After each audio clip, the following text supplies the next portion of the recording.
আপনারা বলেন তো ইউসুফ আলাইহিস সালাতু ওয়াস সালাম বেশি সুন্দর না আপনার আমার নবী জনাবে মুহাম্মদ রাসূলুল্লাহ সাল্লাল্লাহু আলাইহি ওয়াসাল্লাম বেশি সুন্দর? আমাদের নবী বেশি সুন্দর। বলবেন কেন? নবীজি নিজেই বর্ণনা করেছেন যে আমার ভাই ইউসুফ আলাইহিস সালাতু ওয়াস সালামকে আল্লাহ বানিয়েছেন সাদা সুন্দর, আর আমাকে আল্লাহ পাক বানিয়েছেন লাল টকটকা সুন্দর। যেরকম সুবহানাল্লাহ। এ নবীর চেহারার বর্ণনা দিতে গিয়া হযরতে জাবের রাদিয়াল্লাহু তাআলা আনহু বলেছিলেন যে পূর্ণিমার চাঁদ আর বিশ্ব নবীর চেহারার দিকে আমি যখন তাকাইছি, একদিকে আমি চাঁদের দিকে তাকাই আর একদিকে নবীজির চেহারার দিকে তাকাই, তো চাঁদের মধ্যে কিছু কালো কালো দাগ দেখা যায়, কিন্তু আমার কলিজার নবীর চেহারায় সামান্য কোনো কালির দাগ নাই। যেরকম সুবহানাল্লাহ।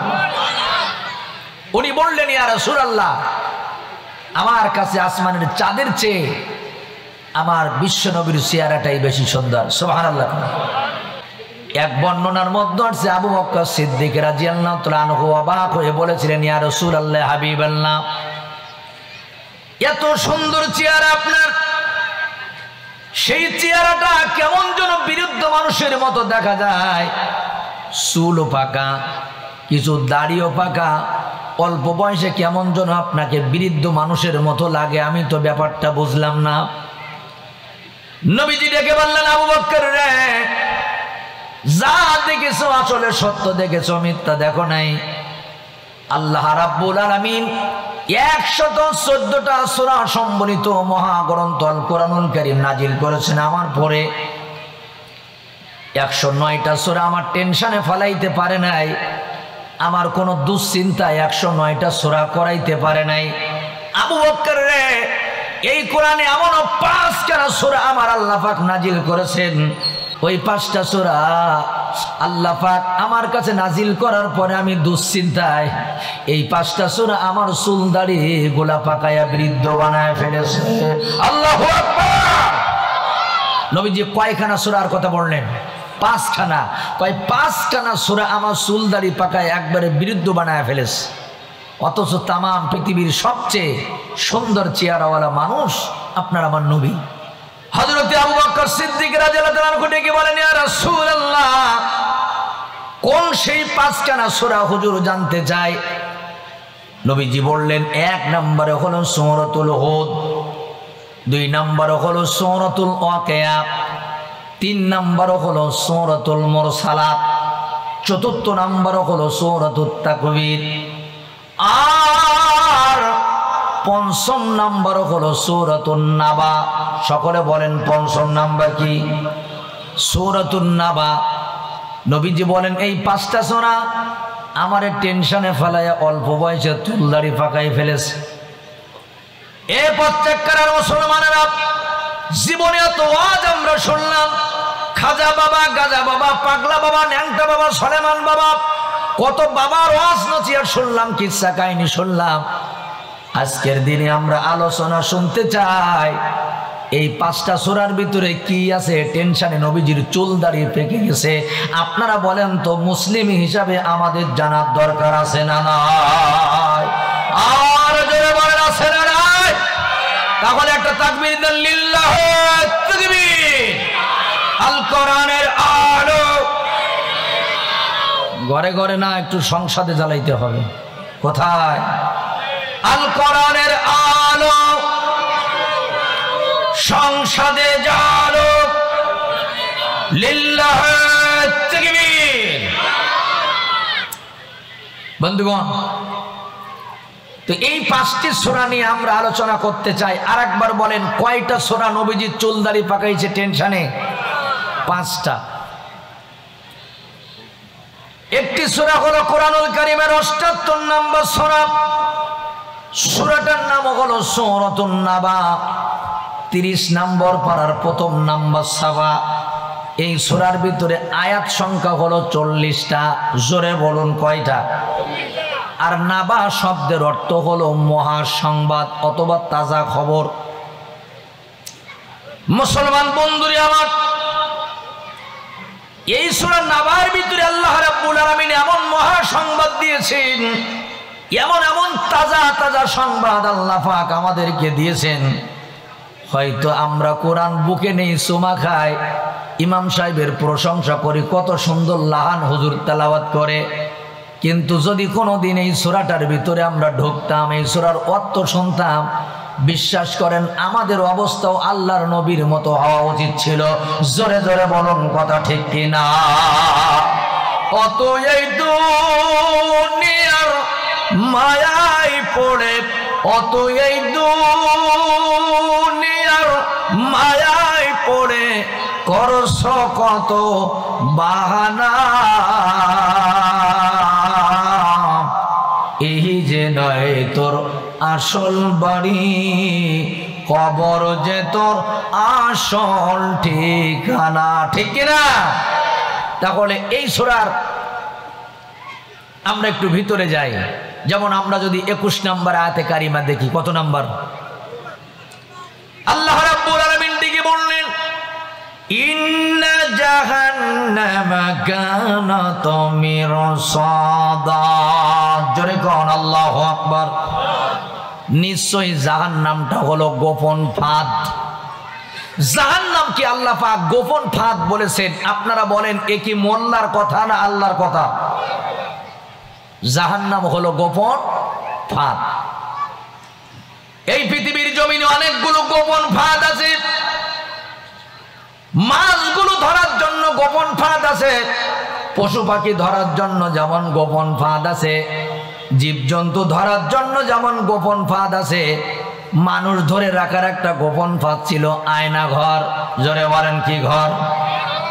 আয়না ঘর। দেখা গেল 12 বছর পরে মানুষ সেখান থেকে বের হয়ে এসেছে। তার মানে বোঝা গেল দুনিয়ার জমিনের গোপন ফাঁদ থেকে মানুষেরা বের হতে পারে, মাছগুলো বের হতে পারে, পশু পাখিগুলো বের হতে পারে। আপনারা বলেন তো আল্লাহর গোপন ফাঁদ থেকে কি বের হওয়া যাবে? আরো জোরে বলেন যাবে? কারণ ওই গোপন ফাঁদটার নাম হলো জাহান্নাম, যেটা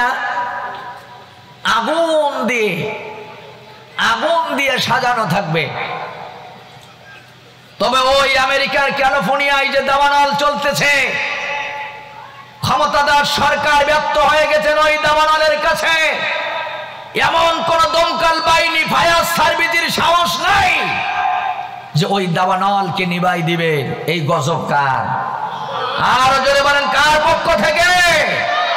আল্লাহর পক্ষ থেকে এই গজব।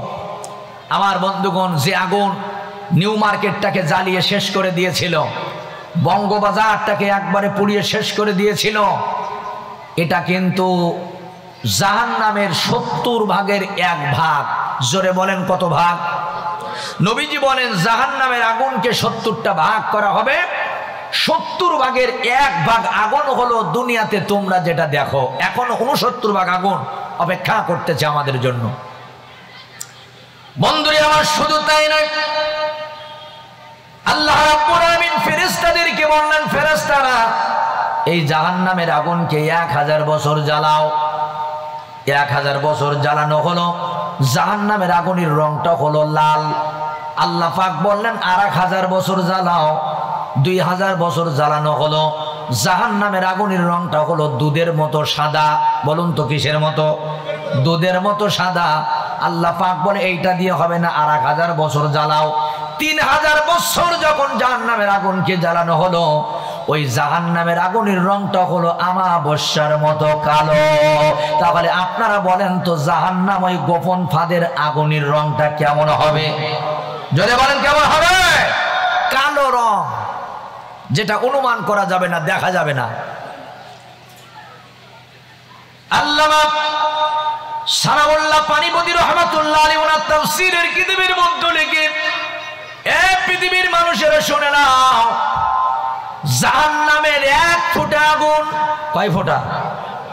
জাহান্নামের 1 ফোঁটা আগুন যদি এই পৃথিবীর সবচেয়ে শক্তিশালী বিশাল পাহাড়টার উপরে রাখা হয়, ওই জাহান্নামের 1 ফোঁটা আগুন রাখার সাথে সাথে ওই পাহাড়টা সেকেন্ডের ভিতরে একবারে মাটির সাথে মিশে যাবে। এত সুন্দর চেহারাটা বিশ্বনবী এমনি এমনি নষ্ট হয়ে যায় না, বৃদ্ধ হয়ে যায় না। কেন হয়েছে জানেন? আল্লাহ রাব্বুল আলামিন ডেকে বললেন, বান্দা শোনো, লা ইয়াযুকুনা ফিহা বারদাও ওয়ালা শারাবা ইল্লা হামিমা ওয়া গাসসাকা। জোরে কোন আল্লাহু আকবার।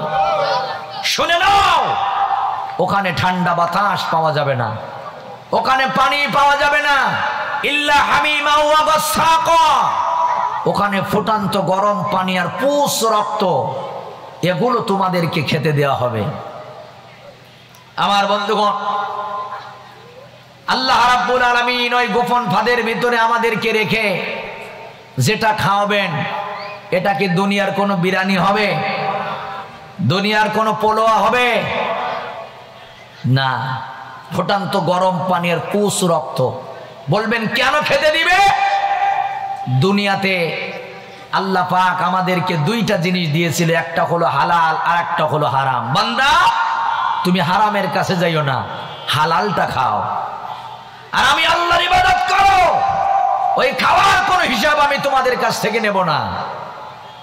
কিন্তু আমরা দুনিয়াতে লিমিট ক্রস করে আমরা কি করেছি, যে হালালটা তো খাইছি, আর যত প্রকারের হারাম আছে সেটারও আমরা বাদ দেই নাই। জোরে বলুন ঠিক কিনা?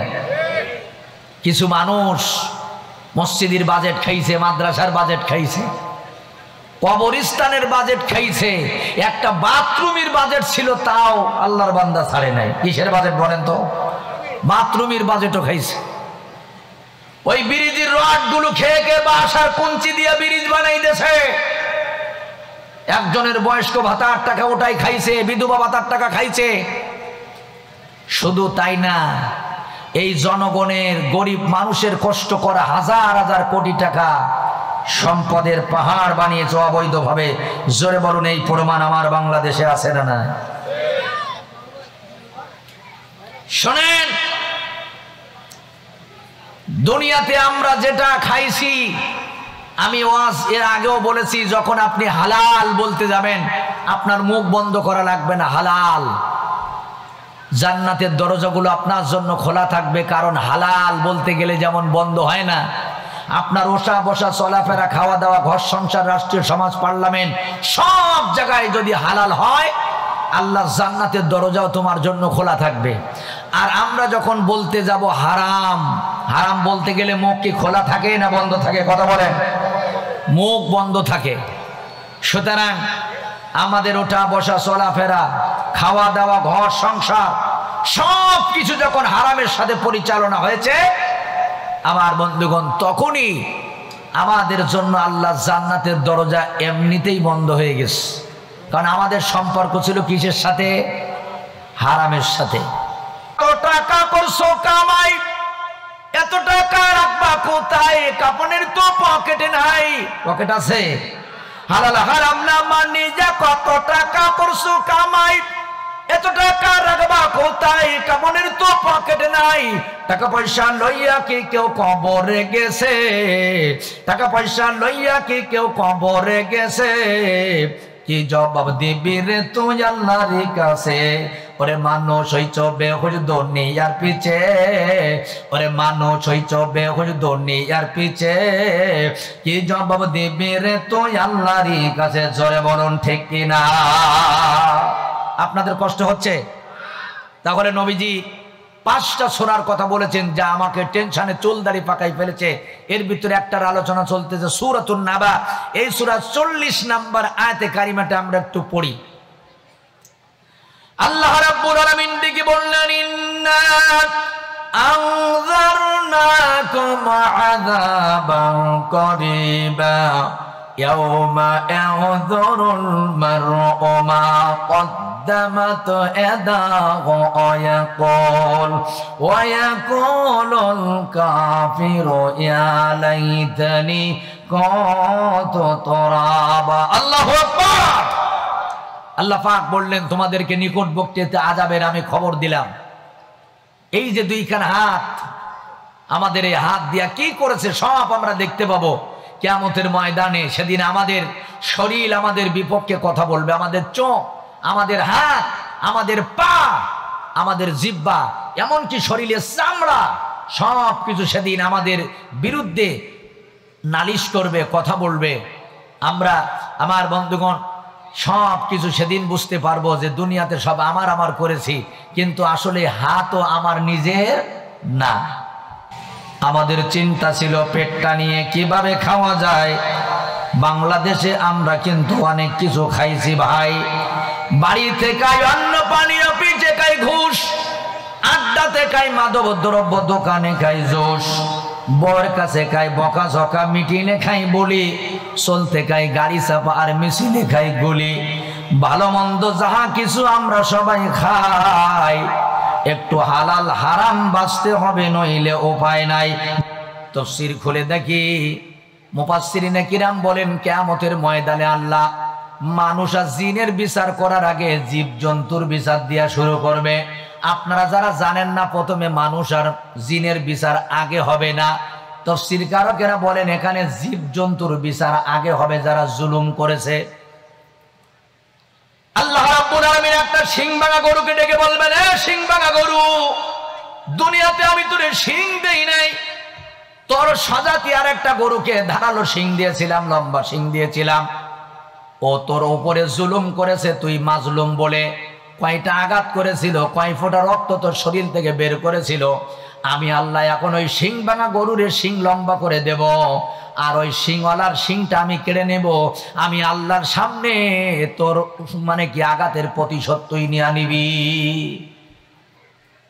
ওই গরু জবান খুলে কথা বলবেন যে আল্লাহ এভাবেই করে আমার পর অত্যাচার করেছে, জুলুম করেছে, এবার তার শিং দেওয়া হবে, ও প্রতিশোধগুলো নিয়ে নিবে। আল্লাহ পাক বলবে তোরা মাটি হয়ে যা, ওরা মাটি হয়ে যাবে। এরপরে আল্লাহ রাব্বুল আলামিন ছাগলকে বলবেন, ভেড়াকে বলবেন, এক কথায় হিংস্র যত প্রাণী আছে সব প্রাণীগুলোকে আল্লাহ পাক আগে জুলুমের বিচার করে নেবেন। এবার আল্লাহ পাক ডেকে বলবে তোরা মাটি হয়ে যা।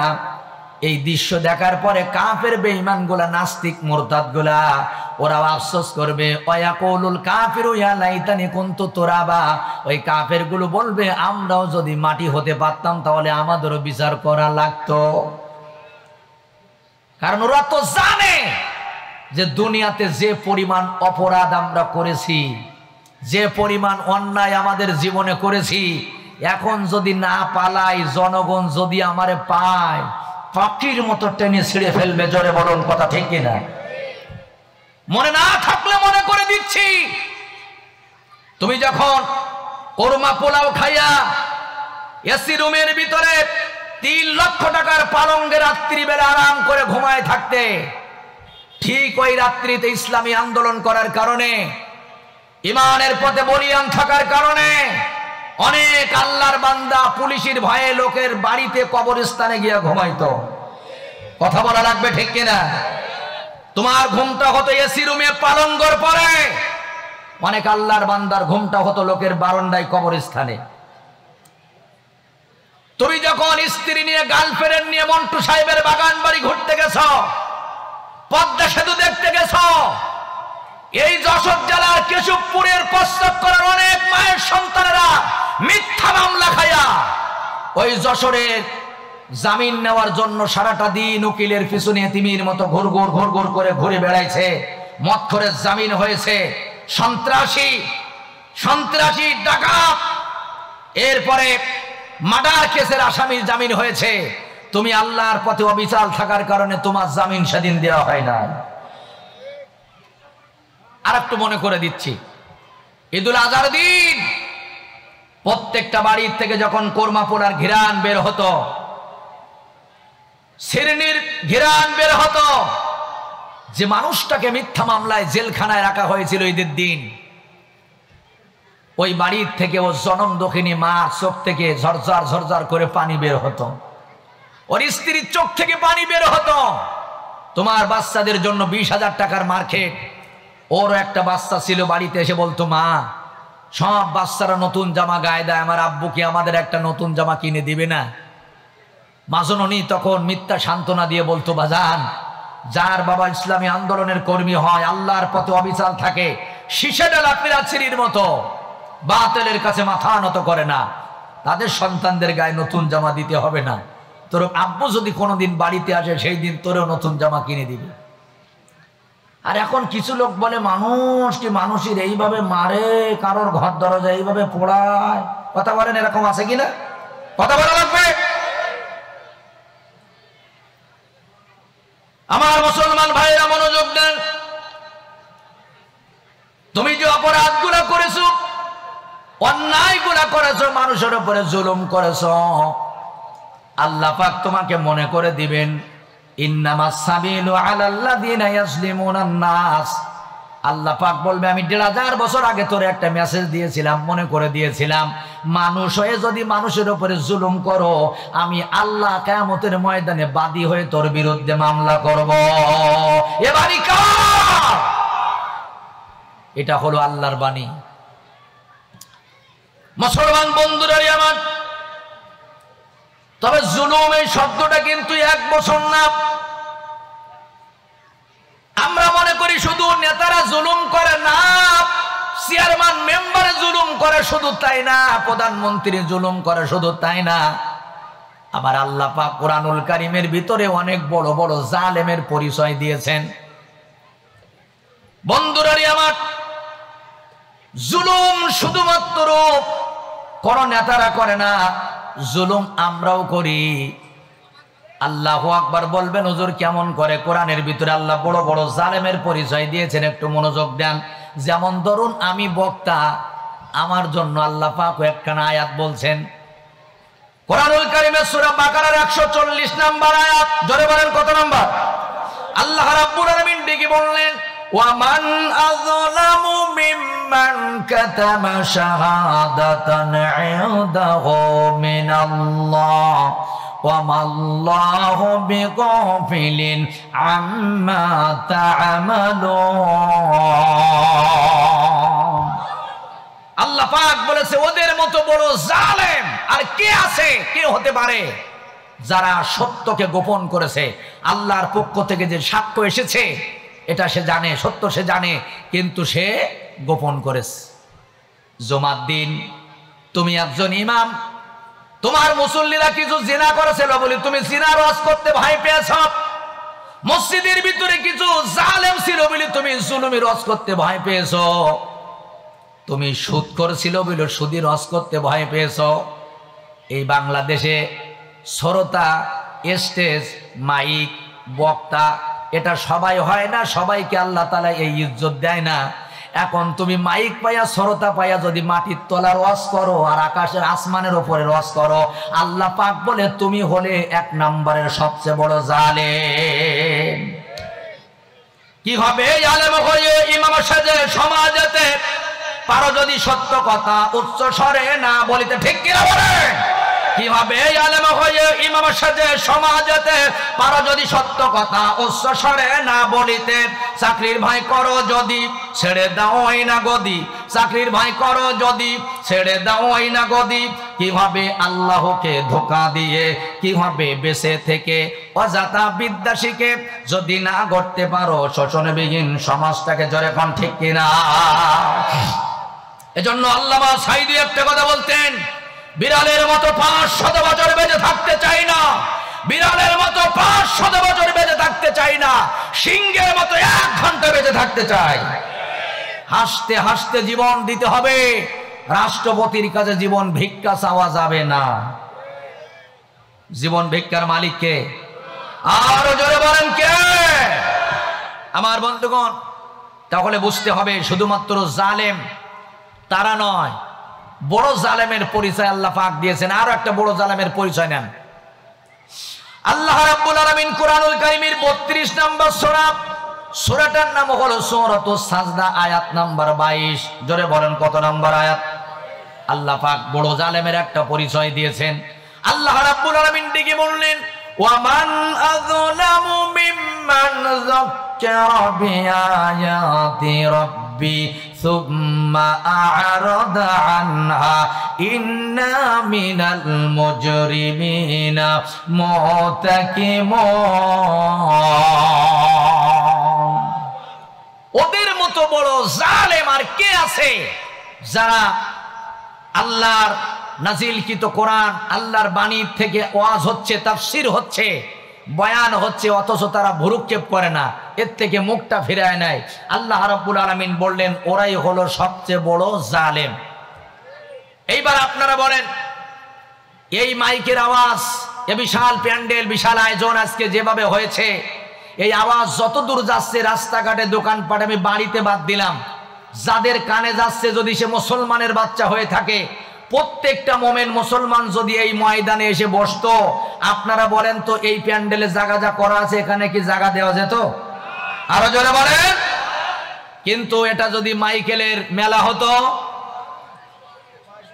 এটা যদি মাইকেলের মেলা হতো, এখানে জায়গা হতো না। এটা যদি কনসার্ট হতো, পুতুল নাচ হতো, এটা যদি যাত্রা মেলা হতো, এখানে জায়গা হতো না। আমার বন্ধুগণ, তবে মনে রাখবেন, একটা ফুলের পরে প্রজাপতি বসে, ভোমরা বসে, মৌমাছি বসে, মধু কিন্তু সবার কপালে জোটে না। মধু পায় শুধু মৌমাছি। বসতে পারে ফুলের পরে, মধু কি সবাই পায়? আসতে পারে কোরআনের মাহফিলে। আপনারা বলুন তো, এই জান্নাতের বাগানে কি সবাই বসতে পারে? সব মায়ের সন্তানেরা বসতে পারে না। শোনেন, রাসূলের বাড়ির পাশে আবু জেহেলের বাড়ি ছিল। আবু জেহেল আল্লাহ নবীর শৈশব দেখেছে, কৈশোর দেখেছে, যৌবন কাল দেখেছে, পবিত্র জবানে চুরি করে করে কোরআন তেলাওয়াত শুনেছে। তারপরে আবু জেহেল কি হেদায়েত পাইছিল? পায় নাই। পারস্য থেকে সালমান ফার্সি এসে হেদায়েত নিয়ে চলে গেছে। আল্লাহ রাসূলের আপন চাচা আবু তালিব রাসূলকে ভালোবেসে সংস্পর্শে থেকেও হেদায়েত পায় নাই, মরণের সময় কালেমা নসিব হয় নাই। জোরে বলো ঠিক কিনা? গিরিশ চন্দ্রের দিকে তাকান, অনুবাদ করেছে এই কোরআনের একজন বিধর্মী, তারপরেও মরণের সময় হেদায়েত হয় নাই। আমার বন্ধুগণ, এজন্য মাহফিলে আসতে পারবে, কিন্তু এই জান্নাতের বাগানে বসাটা সব মায়ের সন্তানের কপালে জুটবে? আরো জোরে বলেন, জুটবে না। আমার মুসলমান ভাইরা, খুব মনোযোগ দিয়ে কথাটা শুনবেন। বন্ধুরে আমার, এ কোরআন পড়লে সওয়াব, ধরলে সওয়াব, এ কোরআনে সোয়া খাইলে সওয়াব। এ কোরআনের সাথে যারা বন্ধুত্ব করবে, কোরআনের সংস্পর্শে আসবে, আল কোরআন হুজ্জাতুল লাকা ওয়া আলাইক, কিয়ামতের ময়দানে যেদিন কোরআনের জবান খুলে যাবে, এই কোরআন তাদেরকে বন্ধু করে নিয়ে আল্লাহর জান্নাতের পথ দেখা দিবে। কোরআনের সাথে বেয়াদবি করবা, কোরআনের সাথে গাদ্দারি করবা, কোরআনের মাহফিলে আসবা না, বসবা না, নিজের মুসলিম দাবি করবা, এ কোরআন তোমার বিরুদ্ধে মামলা দিয়ে কিয়ামতের ময়দানে আসামি বানায় দেবে। জোরে কোন কথা ঠিক কিনা? বন্ধুরা আমার, তাহলে বলতেছিলাম, আল্লাহ রাব্বুল আলামিন বললেন, কাফের বেঈমানগুলা ডেকে বলবে আমরা যদি মাটি হতে পারতাম।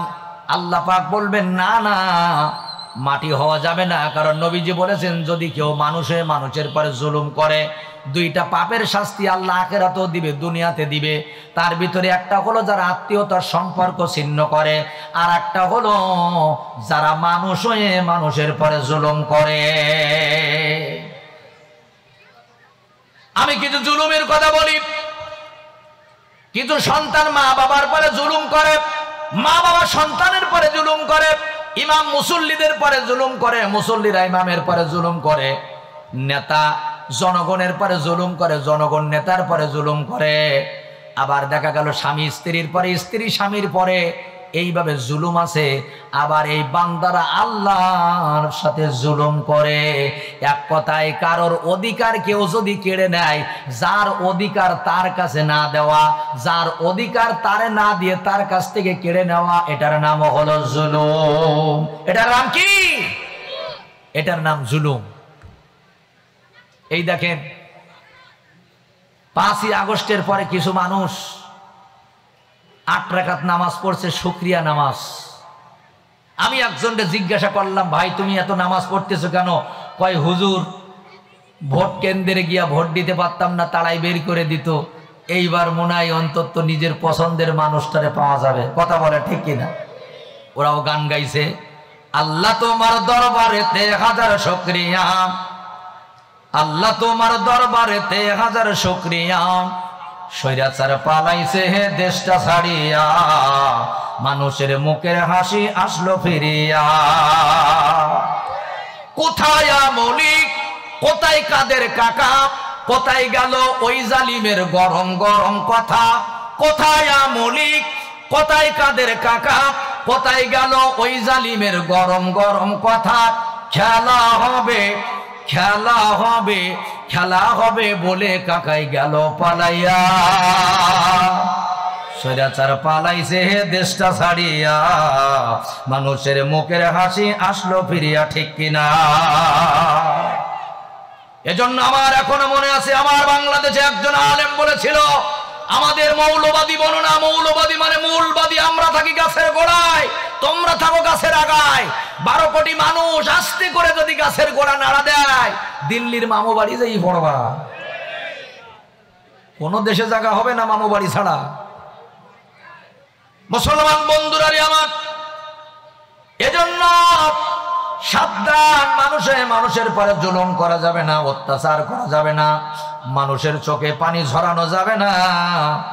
তবে কিছু শ্বশুর শাশুড়ি ধরা খাবে, কারণ নিজের মেয়ে হাজার অপরাধ করলে সেটাও অপরাধ না, আর পরের মেয়ে বৌমা যদি একটুখানি অপরাধ করেছে, ওর মরা বাপ মা তুলে গালাগালি দেওয়া শুরু করেছে। কথা বলেন আছে না? না, কিন্তু স্বামীরা ধরা খাবে, অন্যায় ভাবে নিজের স্ত্রীকে মারতে মারতে পৃথিবীর জমিন থেকে বিদায় করে দিয়েছে। ঝাঁটা দিয়ে মারে, জুতা দিয়ে মারে। আমার বন্ধুগণ মরার পরে গালে বিষ দিয়ে আবার ফ্যানের সাথে টাঙাই দিয়েছে, কিন্তু ও জানে না যেদিন ওই মেয়েটাকে ওর বাবা মা ওর হাতে তুলে দিয়েছিল, এই দুটো আঙ্গুল একসাথে ধরে প্রথম ডাক্তার হবে। এবার আমার বাপ মা ষড়যন্ত্র করে 6 মাসের বাচ্চা আবাসন করে ঔষধ খায়া হাসপাতালে গিয়া ওই জীবিত বাচ্চাটাকে অস্ত্র দিয়া টেনে টেনে ছিঁড়ে ছিঁড়ে ছিঁড়ে ছিঁড়ে বের করে ফেললো। ওদের দুনিয়ার আলো দেখতে দেয় নাই। আপনারা বলুন তো এই বাণিকা? সাবধান হয়ে যান। বিনা কারণে যারা কন্যা সন্তান হওয়ার কারণে দুনিয়াতে আসতে দেন নাই, মেরে ফেলেছেন, পেটের বাচ্চা নষ্ট করেছেন, ও মারা এখনো সময় আছে, কান্দেন। তা না হলে কিয়ামতের ময়দানে হত্যাকারীর কাতারে তোমাকে দাঁড় করিয়ে দেওয়া হবে। আয়ামে জাহিলিয়াতদের ইতিহাস ছিল, ওরা ছেলে সন্তান বুকে টেনে নিত, কিন্তু কন্যা হলেই জীবন্ত কবর দেয়া দিত। তাফসীরের কিতাবের মধ্যে রেখে 3 ভাবে ওরা কবর দিয়েছে। একভাবে জনম দুঃখিনী মা বাচ্চা পেটে রেখেছে, ছেলে হবে না মেয়ে হবে জানে না, ডেলিভারি করার আগে ঘরের মধ্যে গর্ত করে রাখতো, ছেলে দেখলেই করে টেনে নিত, মেয়ে হলেই ওই মা নিজে হাতে জীবন্ত কবর দেয়া দিত। 2 নম্বর হলো 2.5 বছর দুধ পান করাইয়া, যেদিন 2.5 বছর পূর্ণ হয়ে গেছে, মা বাবা নিজেরা মিলে ওই মেয়েটাকে ধরে নিয়ে ঘরের পিছনে গর্ত করে ওখানে জীবন্ত কবর দিয়ে বাড়িতে এসে আনন্দ ভর্তি করত। আর 3 নম্বর হলো 6-7 বছর বয়স, ওই মেয়েটা যখন মা বাবা চিনতে পারে, আত্মীয় স্বজন চিনতে পারে, ওই মেয়েটার সাথে ষড়যন্ত্র করে বাবা মা নাটক করত। একদিন বলতো নানার বাড়ি নিয়ে যাব, সাজায় দাও, গোসল করায় দাও। মেয়েটা বাবা বিশ্বস্ত কোলে উঠে যখন যাইতো, জনমানবহীন ময়দানে নিয়া, ওই যে মরুভূমি নিয়ে যখন গর্ত করত, মেয়েটা জানতো না যে একটু পরে বাবা তার জীবন্ত কবর দিয়া দিবে। আমার বন্ধুরা, ছেলেদের চেয়ে মেয়েরা কিন্তু বেশি মায়া দেয়। একটা ছেলে যদি আপনার মুখে 2টা চুমা খায়, একটা কন্যা সন্তান দেখবেন ওই সময়ের ভিতরে 10টা চুমা খাবে। আব্বার খোঁজ নাই, কেমন আছো আব্বা? মেয়েটা দেখবেন মাঝে মাঝে ফোন করে বলে, আব্বা তুমি আমার বাড়ি একটু বেড়াতে আসো, কতদিন তোমারে দেখি না, মাকে নিয়ে আসো, মাকে কতদিন দেখি না। এই কথাটা কিন্তু ছেলেরা বলে না।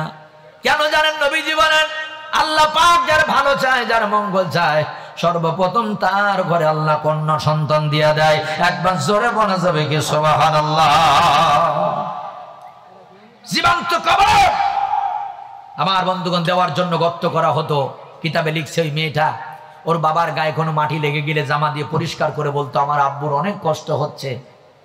যখনই ওই মেয়েটার ঘাড় ধরে কবরের মধ্যে ঢুকাইতো, জীবন্ত কবর দিত, মেয়েটা কাঁদতো, আব্বু তুমি আমার জীবনটা ভিক্ষা দাও, আমার মার কাছে নিয়ে যাও। মানুষ কত বড় নরপিশাচ হয়, কত বড় বেঈমান হয়, জালেম হয়। কেন আয়ামে জাহিলিয়াত বলেছেন তাদেরকে? আমার বন্ধুগণ, জীবন্ত কবর দিয়ে বাড়ি এসে আনন্দ ফুর্তি করত। আমি আপনাদের কাছে জানতে চাই, এবার আপনারা বলেন, ওই অসভ্য জাতিকে আল্লাহর নবী সভ্য বানিয়েছেন, নিকৃষ্ট জাতিকে উৎকৃষ্ট বানিয়েছেন, আয়ামে জাহিলিয়াতকে দুর্বৃত্ত করে খয়রুল কুরুনি করনি বিশ্বনবী এক একজনকে স্বর্ণের মানুষ বানাইছিল, জাদু করে, তাবিজ করে করেছিল। কি দিয়া? সবাই চিল্লায় বলেন, কি দিয়া?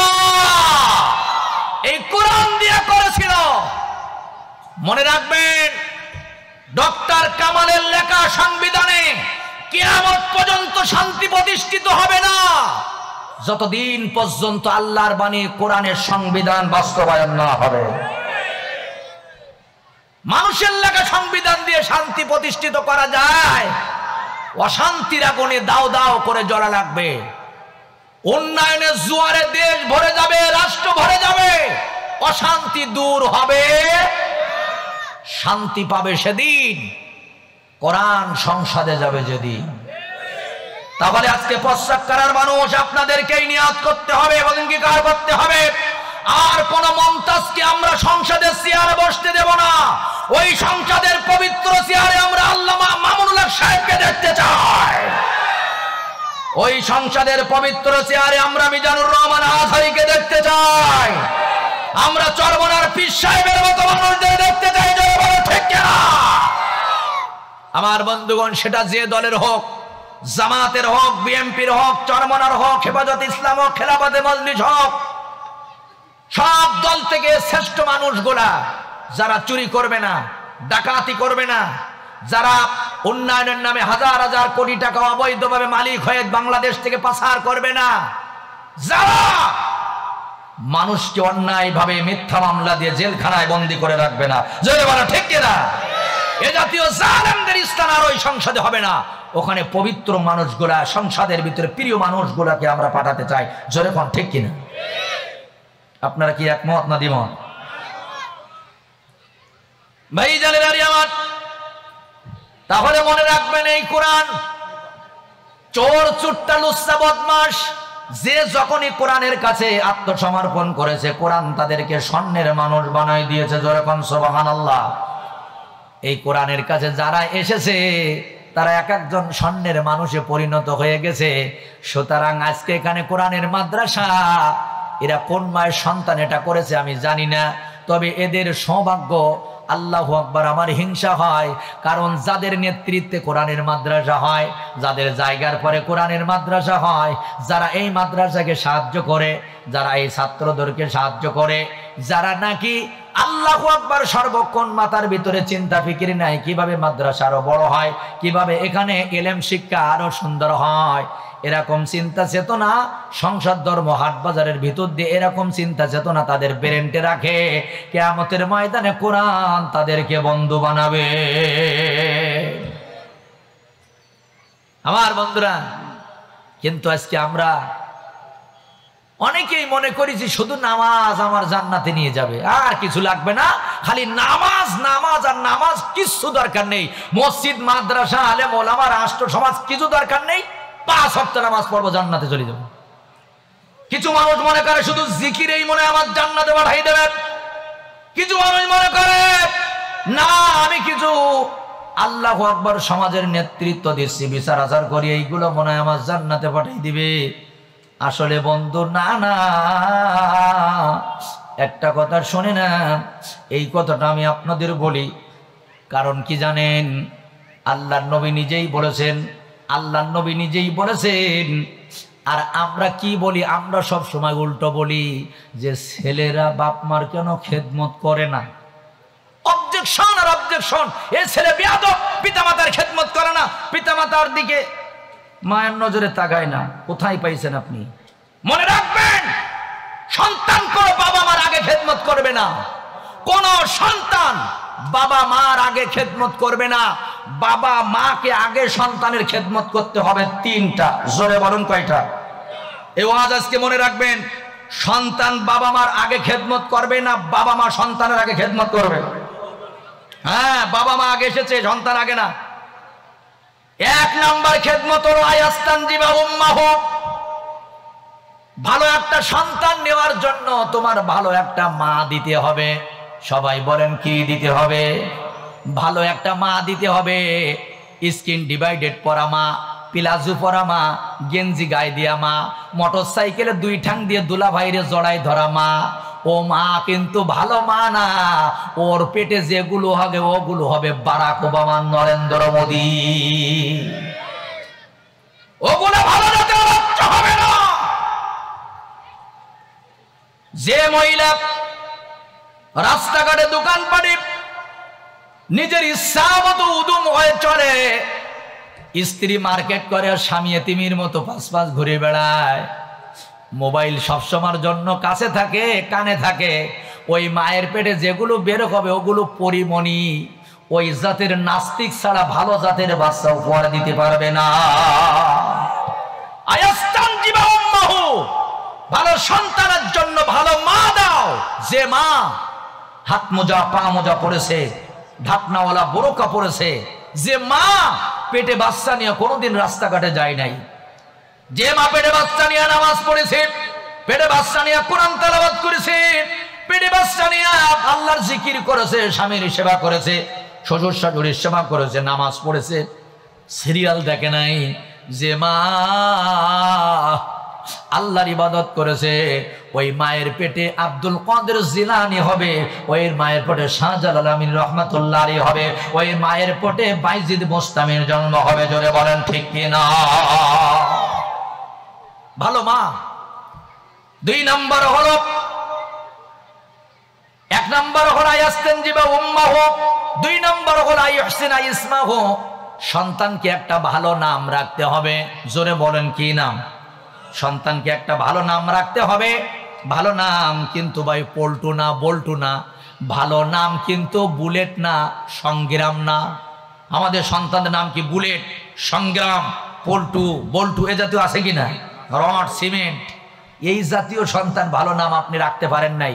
হাদিসের মধ্যে আছে আব্দুল্লাহ, আব্দুর রহমান। সুবহানাল্লাহ বলুন। ইসলামিক নামগুলো রাখবেন। তিন নাম্বার হলো ওয়ায়ুআল্লিমুল কোরআন, তোমার সন্তানকে কোরআন শেখাইতে হবে। জোরে বলেন কি? তুমি তোমার ছেলের জন্য গানের মাস্টার রেখেছো, নাচের মাস্টার রেখেছো, তোমার ছেলের সারেগামা পাদা মাপাদা মাপাদা, তো বাপ মার পাদাবে নাতে কি তোমার ভাব দেবে? ছেলে শিখেছে মাপাদা বাপ পাদা, আমার পাদানি শিখেছে শুধু। ভাই জানেন আবার, কিন্তু যে ছেলে সকালবেলা মক্তবে গিয়া মাদ্রাসায় গিয়া পড়েছে আউযু বিল্লাহি মিনাশ শাইতানির রাজিম, আল্লাহু আকবার, বিতাড়িত শয়তান থেকে পানা চেয়েছে, অন্য কিছু জানে না। আলিফ বা তা সা জিম হা খ অক্ষরগুলা শিখেছে, ওই ছোট্ট বাচ্চা পড়তেছে, আর ওর মা বাবার কবর আযাবকে আল্লাহ মাফ করে দিতেছে। ছোট্ট বাচ্চা আলিফ বা তা সা পড়ে, ওর নানা নানি দাদা দাদির কবরের আযাব করে আল্লাহ মাফ করে দেয়। ভাই জানে দাঁড়িয়ে আমার, এজন্য এক মায়ের সন্তান একটা যদি জিন্সের প্যান্ট পরে টাই গলায় দিয়ে কেজি স্কুলে যায়, আর আরেকটা ছেলে যদি মাদ্রাসার দিকে যায়, প্রস্রাব করে মাদ্রাসার যায়, একই সময় একই টাইমে, এক মার সন্তান দুইটা, একটা গেল কেজি স্কুলে টাই পরে প্যান্ট শার্ট পরে, আর একটা গেল মাদ্রাসার দিকে। আল্লাহ কয় এ ফেরেশতারা যেটা মাদ্রাসার দিকে গেছে ওর পায়ের তলে পায়ার বিছায়া দে, একটা কুরআনওয়ালার পা যেন জমিনে না লাগে। শোনেন, আজকে দস্তার বন্দি এই মাহফিলে যে মার সন্তানটাকে আজকে মাথায় পাকড়ি দেওয়া হবে, যে বাবার সন্তানটাকে মাথায় পাকড়ি দেওয়া হবে, আমি বলে গেলাম এ সাবেজের বাবা, তুমি এদেশের প্রধানমন্ত্রীর চেয়ে দামি হয়ে গেছো। এ মা, তুমি এই দেশের সাবেক প্রধানমন্ত্রী মহিলা যারা ছিল তাদের চেয়ে দামি হয়ে গেছো। কারণ কিয়ামতের ময়দানে এই কোরআনের হাফেজের বাবা মায়ের মাথায় নূরের মুকুট পরায় দেওয়া হবে। উনি যদি ভ্যানওয়ালা হয়, রিকশাওয়ালা হয়, কুলি হয়, চাকর হয়, তাতে কোনো আসে যাবে না।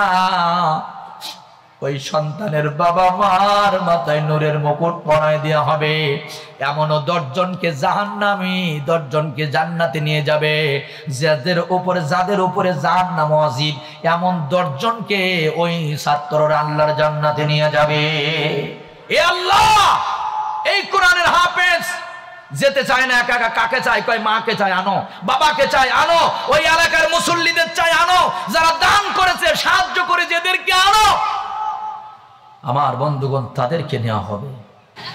আপনি বাংলাদেশে অনেক বক্তার ওয়াজ শুনবেন, আর আল্লামা সাঈদীর এখান থেকে 12 বছর আগের একটা ওয়াজ শুনবেন, মনে হবে যেন গতকালকে একটা তাজা মেসেজ আমাদের জন্য উনি দিয়ে গেছেন। কথা বলো ঠিক কিনা? ওনার একটা কথা এখনো মনে পড়ে বারবার। উনি বলেছিলেন, অত্যাচার, জুলুম, নির্যাতন এগুলো বন্ধ করো। ক্ষমতার চাকা ঘুরতে থাকে, চিরস্থায়ী কারোর কাছে থাকে না। সময় একদিন আসতে পারে, এমন একটা সময় আসতে পারে, পালানোর জন্য ইঁদুরের গর্ত খুঁজে পাওয়া যাবে না। সত্য তাই। সারাটা জীবন যারা পদ্মার বিরুদ্ধে কথা বলেছে, বরকার বিরুদ্ধে কথা বলেছে, আজকে দেখা গেল পালানোর জন্য নিজের বউয়ের বরকা সে নিজে পড়া শুরু করেছে। সারাটা জীবন যারা দাড়ির বিরুদ্ধে কথা বলেছে, টুপির বিরুদ্ধে কথা বলেছে, আজকে নিজে বাঁচার জন্য দাড়ি কাটা, এখন দাড়ি রাখা শুরু করেছে, টুপি মাথায় দেওয়া শুরু করেছে।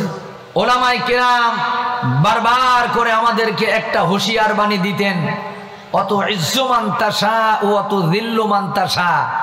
ইজ্জতের মালিক যে আল্লাহ, বেইজ্জতের মালিক কে? সকলে চিল্লায় বলেন, ইজ্জতের মালিক কে? বেইজ্জতের মালিক কে?